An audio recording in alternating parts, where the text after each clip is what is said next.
Is on foster care and disabled youth.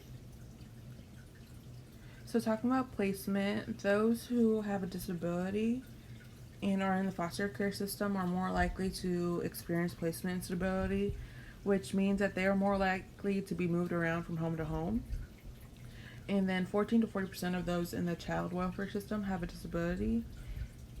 And according to the Alternative Family Services website, those that have an intellectual disability are 1.9 times more likely to be placed in the system versus children that don't have an intellectual disability. And those who are on the autism spectrum are 2.4 times more likely to be put in the foster care system than those who aren't. Then abuse. So children with disabilities are 1.5 to 3.5 times more likely to experience abuse than those without disability. And in a study conducted in 2000, it was found that 22% of those in the foster care system have experienced maltreatment versus those that didn't have a disability. Then mental health. And according to the Alternative Family Services, children in the foster care system are 7 times more likely to have depression, 5 times more likely to have anxiety, 2 times more likely to have post-traumatic stress disorder or PTSD.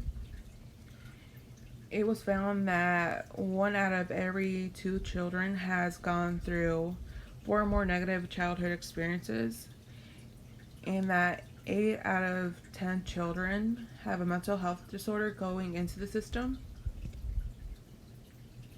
Then talking about education, about 30 to 45% of children in the foster care system qualify for special education, but there are some difficulties in this. Moving from home to home can cause issues when trying to properly assess these children and getting them the correct help that is needed.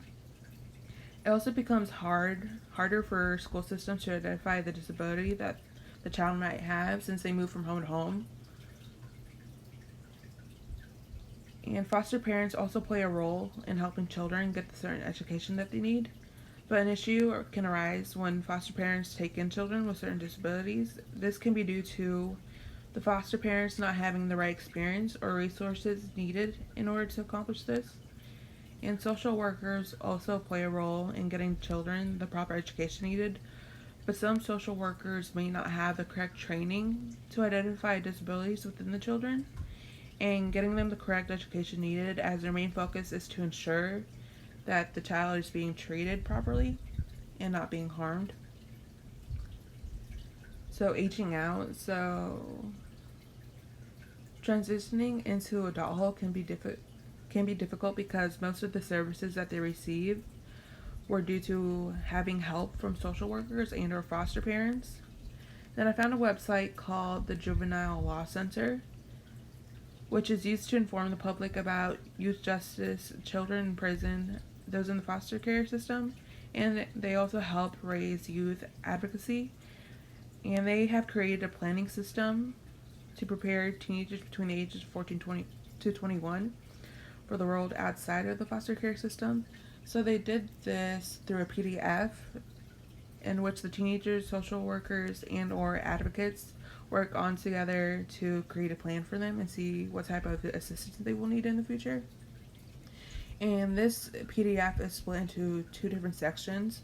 So the first section involves a plan for those who are aged between 14 to 17. And the second section is for those between the ages of 17 and 21. So through this PDF, they just check off what is needed, and so that they can better prepare for those needs later on, so they don't have to struggle as much or at all, because they have this plan out earlier. And then these are my references.